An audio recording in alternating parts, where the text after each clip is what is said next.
Next कौन सा होगा? सेकेंड ईयर का? Yes ma'am. या अभी हम लोग उसका जो पार्ट है पहला वाला ही है। एक मिनट रुक जाओ, क्या नाम है उसका, मैं दिखा देती हूँ। फिजियोलॉजी एंड बायोकेमिस्ट्री, ये शुरू करेंगे हम आज। Okay ma'am. ठीक है।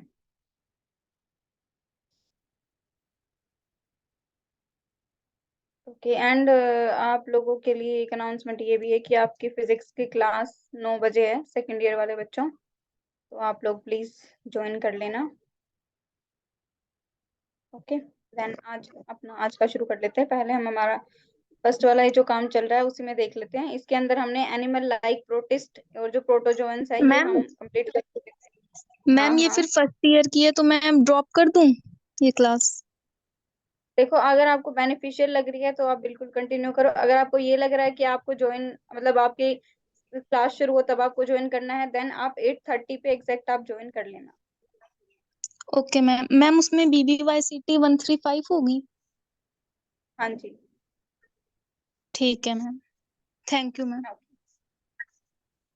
ठीक है, देन आज हम करेंगे animal classification and architecture. Just a minute guys.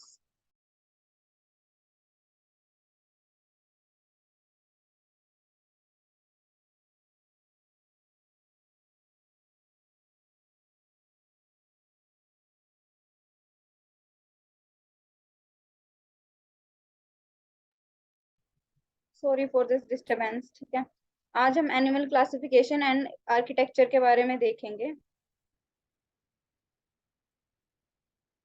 इसमें भी हमने ये सारा सिलेबस कंप्लीट कर चुके हैं। ठीक है, एनिमल क्लासिफिकेशन एंड आर्किटेक्चर, इसमें हम लोग ये चीजें देखेंगे।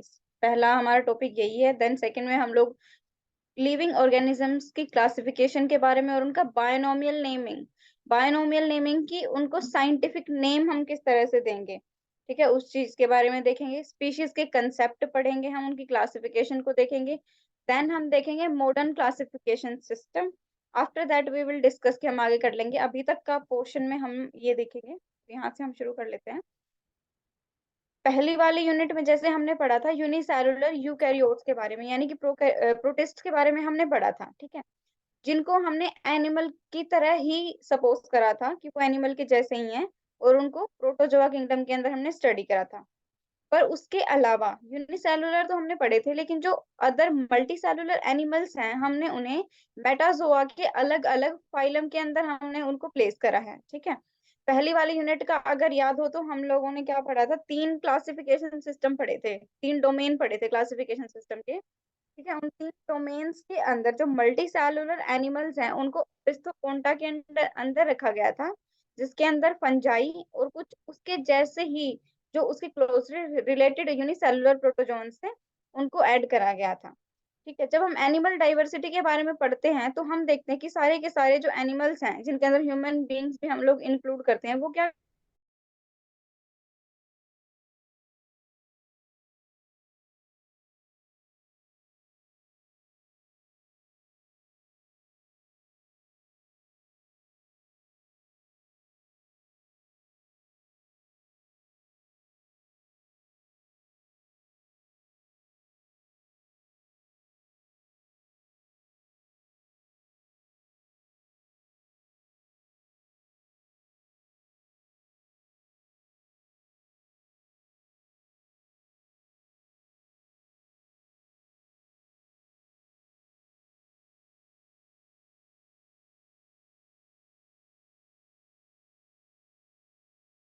आपको मेरी आवाज आ रही है?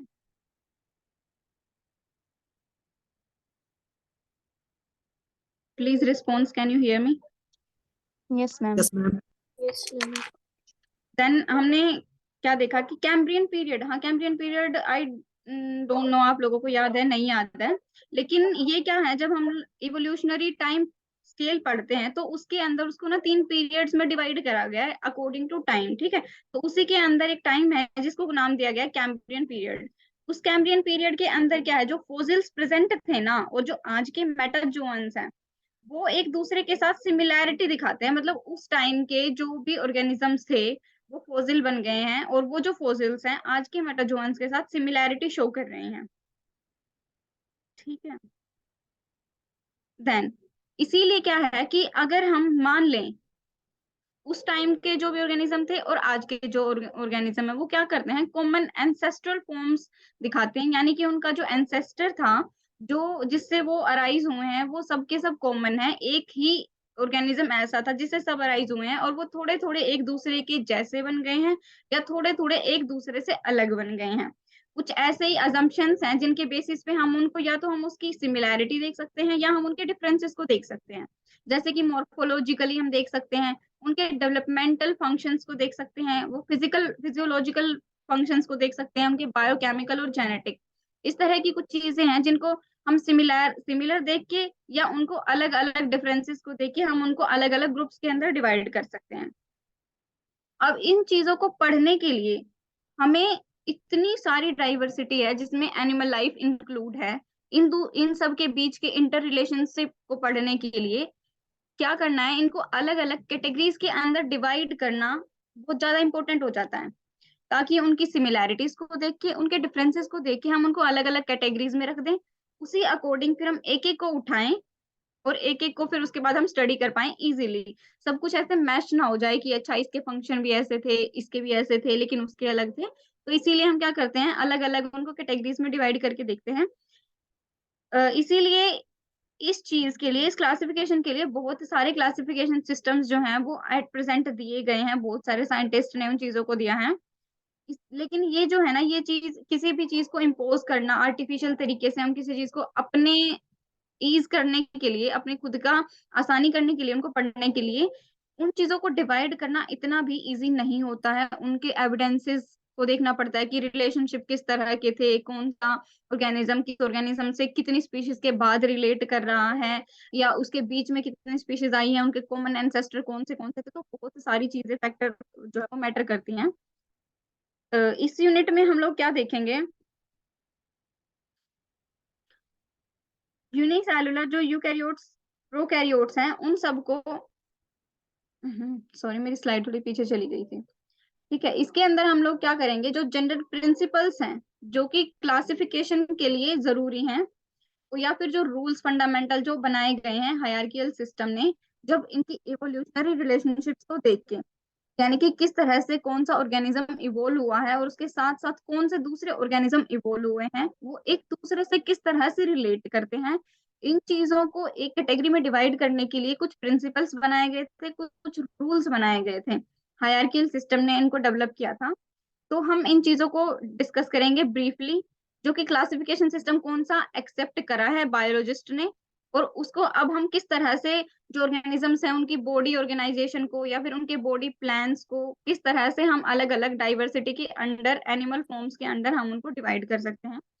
इसी सेक्शन के अंदर हम क्या करेंगे, वो सारे फीचर्स डिस्कस करेंगे जो कि फंडामेंटल इंपॉर्टेंस रखते हैं इन चीजों को समझने के लिए, इन चीजों को डिस्क्राइब करने के लिए, कि सारे के सारे मल्टी सेलुलर एनिमल्स जो है वो एक दूसरे से किस तरह से सिमिलैरिटी शेयर करते हैं।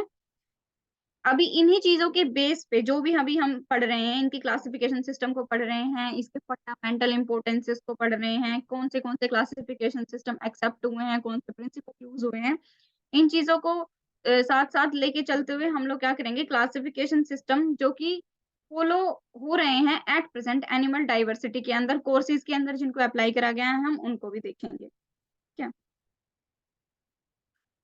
देन हम देखते हैं कि क्लासिफिकेशन, एक्चुअली क्लासिफिकेशन कैसे हुआ था। ठीक है, to organise the diversity of organism on our planet we need more than just names for each of them, and to be useful the naming system must be reflect the evolutionary relationship among them. Simply ये चीज कहना चाहता है कि आज की जितनी ज्यादा डाइवर्सिटी है हमारे इस प्लेनेट के ऊपर, हम उस चीज को सिर्फ नाम रखने से नहीं ध्यान रख सकते हैं। एक चीज, एक से ज्यादा कितने ही नाम ढूंढ के ला सकते हैं हम एक चीज के लिए, या फिर अलग अलग, हर चीज के लिए अलग अलग नाम है, कितने सारे नाम हम लोग याद रखेंगे। तो उसके लिए पर्टिकुलरली हम ऐसे नाम भी नहीं रख सकते हैं। तो उसके लिए हमें क्या करना है, उनकी इवोल्यूशनरी रिलेशनशिप को स्टडी करना पड़ेगा, और हमें कुछ ऐसे नाम ढूंढने पड़ेंगे जो कि ये शो करें कि ये ऑर्गेनिज्म दूसरे ऑर्गेनिज्म से किस तरह से रिलेटेड है, ये कितना रिलेटेड है, या फिर रिलेटेड है भी या नहीं है। ठीक है, तो एक दूसरे के साथ वो कितना इवोल्व हुए थे, कितना नहीं हुए थे। तो इस तरह से हमें क्या करना पड़ेगा, उनके इवोल्यूशनरी रिलेशनशिप को देखना पड़ेगा। The science of taxonomy is the field of biology that is concerned with the theory, practice, and rules of naming and classification living and extinct organism and viruses. ठीक है, टैक्सोनॉमी आई थिंक ये word हम लोगों ने 11th class में सबने पढ़ा होगा। सबने सुना होगा ना। Yes ma'am. क्या होता है इसमें टैक्सोनॉमी में?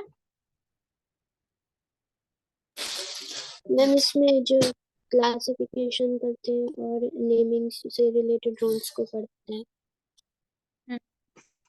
ठीक है, बेसिकली क्या है, टैक्सोनॉमी के अंदर नेमिंग और उनकी क्लासिफिकेशन करी जाती है। ठीक है, उनकी जो पूरी प्रैक्टिसेस, रूल्स, मतलब कि ये सारी चीजें वो फॉलो करते हैं किसी भी ऑर्गेनिज्म का नाम करने से पहले। It is a part of broader science of systematics in which a comparative study of the variations in animal population is used to develop their evolutionary relationship. ठीक है, ये systematic science का part है जिसके अंदर अलग अलग एनिमल्स को उनकी कंपैरेटिव स्टडी करी जाती है, उनको एक दूसरे से कंपेयर करा जाता है, उसके बाद उनकी इवोल्यूशनरी रिलेशनशिप को देखा जाता है एक पॉपुलेशन के अंदर कि वो कितना एक दूसरे से इवोल्व हुए हैं, एक दूसरे से कितना अलग हुए हैं, देन उनको नेमिंग करी जाती है, उनकी नाम रखा जाता है। ठीक है, it is its goal is to identify all the species of biological organism, assess evolutionary relationship among them, and to express these relationship as biological classification system. Modern taxonomists not merely aim to group organism as per their common features, but also aim to simplify and arrange the immense diversity of living organism into coherent units called taxa. ठीक है, single taxon की form में भी पता है, मतलब सारे organisms को सिर्फ ग्रुप के अंदर डिवाइड करना ही इनका उद्देश्य नहीं है, एम नहीं है। इनको क्या है, पर्टिकुलरली एक ऑर्गेनिज्म को भी उसकी भी एक आइडेंटिटी बनानी है। ठीक है, तो इसके लिए इन्होंने क्या करा है, हर एक ऑर्गेनिज्म के लिए अलग अलग, मतलब उनकी स्टडी करी है, इवोल्यूशन रिलेशनशिप एक दूसरे से अलग स्टडी करा है कि वो एक दूसरे से किस तरह से इवोल्व हुए हैं। देन पर्टिकुलरली जब एक सिंगल टैक्सोन को बोला गया, उसके लिए वर्ड यूज करा गया टैक्सा, एक ऑर्गेनिज्म के लिए भी। Taxa are recognized and then named according to the shared characteristics and the evolutionary relatedness of their member. ठीक है, कोई एक ऑर्गेनिज्म है, सबसे पहले उसके नेमिंग करने से पहले उसकी कैरेक्टरिस्टिक्स को स्टडी करा जाता है, उसकी इवोल्यूशनरी रिलेटेडनेस को स्टडी करा जाता है कि दूसरे मेंबर से वो कितना इवोल्व हुआ है, कितना टाइम उसने लिया है, और कितना अलग हो गया है वो उनसे। ठीक है, देन उसकी नेमिंग करी जाती है। These characteristics would be morphologically molecular based on their genes and metagenome. The assignment of specific names to each taxon is known as nomenclature. ये बात सबको पता होगी, nomenclature क्या होता है, किसी भी पर्टिकुलर टैक्सोन को एक नाम देना, स्पेसिफिक नाम देना। ठीक है, नामकरण करना उसका, वो नोमेनक्लेचर है। और ये क्या करा जाता है, ये अलग अलग बेसिस पे करा जाता है, जैसे कि मॉर्फोलॉजिकल, उसका आउटर अपीयरेंस वो किस तरह का दिखता है, एंड अदर देन मॉर्फोलॉजिकल उनके पास एक और बेसिस है जो कि जिसे हम मॉलिक्यूलर बोलते हैं, या फिर डिपेंड करता है उसकी जीन्स के ऊपर या उसका मेटाजिनोम। मेटाजिनोम का मतलब होता है पूरा का पूरा उसका डीएनए। ठीक है, ये चीजें सबको क्लियर है? Yes ma'am. ओके, देन उसके बाद क्या है, बायनोमियल नेमिंग ऑफ ऑर्गेनिजम्स। जो सिस्टम है बायनोमियल नोमेनक्लेचर का, सारे के सारे ऑर्गेनिजम्स के लिए यूज करा गया है, एक्सेप्ट करा गया है। उसने किसने प्रपोज करा था, 1758 के अंदर स्वीडिश बोटनिस्ट था उसका जो एक नाम दिया था उसने, सिस्टम नेचुरा के अंदर उसने इसको प्रपोज करा था। ये जो सिस्टम था ये मॉर्फोलॉजी के ऊपर बेस्ड था बेसिकली, कि वो क्या कर रहा था, वो फीचर्स को देख रहा था, एक्सटर्नल फीचर्स को एनिमल्स के या ऑर्गेनिजम्स के, देन उसके बेसिस पे वो उनको अलग अलग कैटेगरीज में रख रहा था। Linnaeus proposed that each type of organism should be given a unique Latin binomial to distinguish it from every other type of organism. Latin binomial का मतलब बायोनोमियल का मतलब क्या है, दो terms.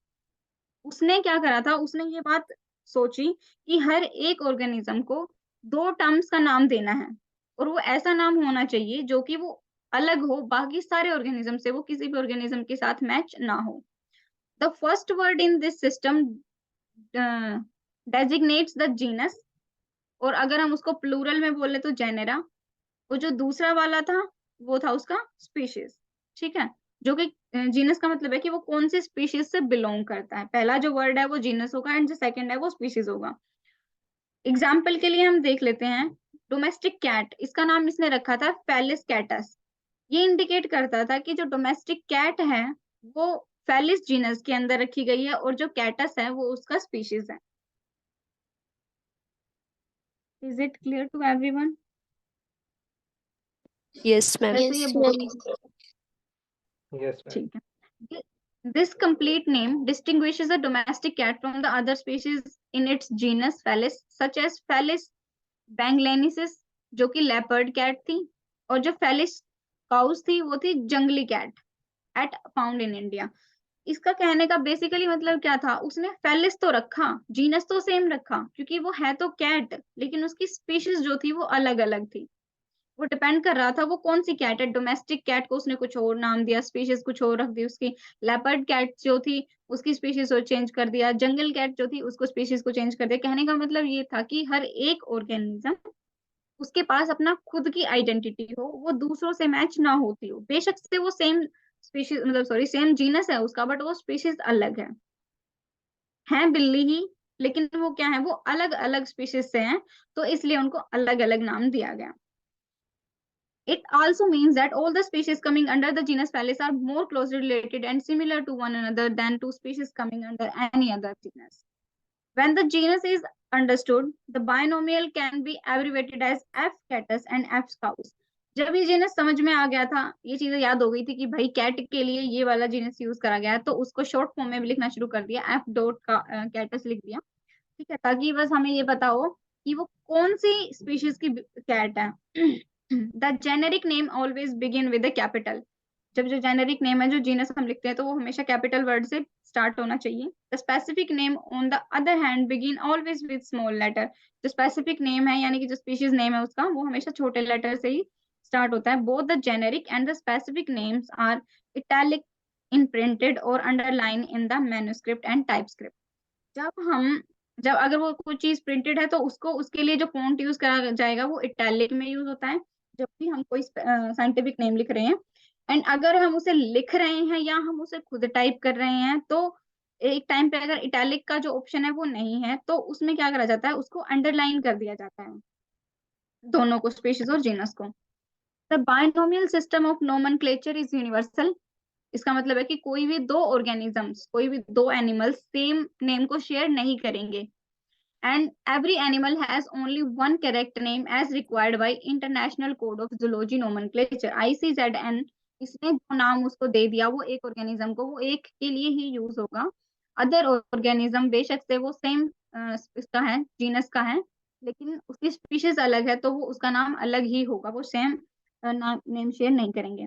Sometime it become necessary to add one rank below the rank of species, that is subspecies, to a scientific name for an animal. ठीक है, कई बार क्या होता है, मान लो कैट की इसने अलग अलग स्पीशीज दिखाई हैं, लेकिन उसी स्पीशीज के अंदर दो अलग अलग कैट हैं जो कि थोड़ा अलग अलग बिहेवियर शो कर रही हैं या अलग अलग फंक्शन शो कर रही हैं, तो उसके लिए क्या करना पड़ता है, एक और रैंक ऐड करनी पड़ती है, जिसको टर्म करा गया है सब स्पीशीज बोला गया है। ठीक है, this is termed as trinomial nomenclature, क्योंकि इसके अंदर पहले जो था बायनोमियल था, जीनस एंड स्पीशीज ये दो चीज थी, अगर उसके बाद उसकी सब स्पीशीज भी ऐड करी गई, then this is called as trinomial nomenclature and is used when some species due to their different habits showing minor changes in the external features. To differentiate these species, the third name is given। अब इन जो बाकी जो दो species हैं, एक ही species के अंदर अलग अलग माइनर चेंजेस शो कर रही हैं अपने एक्सटर्नल फीचर्स के अंदर, अपीयरेंस के अंदर हो सकता है, तो उसको अब उससे भी डिफरेंशिएट करने के लिए थर्ड नेम दिया जाता है, जो कि सब स्पीशीज बोलते हैं उसे। The sub species name is written in small letters. जो थर्ड नेम है वो भी स्मॉल लेटर्स के अंदर लिखा जाएगा। For example, Indian and Pakistani cows are similar and their scientific name are Corvus splendens, but Burmans and Sri Lankan cows are slightly different. They are named as Corpus splendens isolans and Corpus splendens protigats respectively। ठीक है, कहने का मतलब ये है कि अगर कोई भी स्पीशीज है वो थोड़ा बहुत अलग बिहेवियर शो करती है, तो उसके बाद उसकी सब स्पीशीज यूज कर दी जाती है, एक थर्ड नेम ऐड कर दिया जाता है उसको दूसरों से अलग डिफरेंशिएट करने के लिए। Similarly, purple-faced langurs that are found in Sri Lanka have four distinct subspecies. जो एक पर्पल फेस्ड लंगूर है उसकी चार अलग अलग स्पीशीज हैं, ये सब स्पीशीज हैं, सॉरी। इट मीन्स कि वो चार अलग अलग फॉर्म्स में एग्जिस्ट करता है, थोड़े थोड़े फीचर्स जो हैं उसके एक्सटर्नल वो अलग अलग हैं। ठीक है, आज का हमारा ये यहाँ तक ही कर लेते हैं, क्योंकि नेक्स्ट में हम फिर आगे वाला शुरू कर लेंगे। अब मुझे ये बताओ, यहाँ तक सबको क्लियर है? कल हम लोग इसका कंसेप्ट ऑफ स्पीशीज पढ़ेंगे कि स्पीशीज को किस तरह से डिवाइड करा जाता है, इसके अंदर तीन कंसेप्ट आते हैं, कल हम इसको करेंगे। अभी तक मुझे बताओ, नोमेनक्लेचर वाले में किसी को कोई डाउट हो?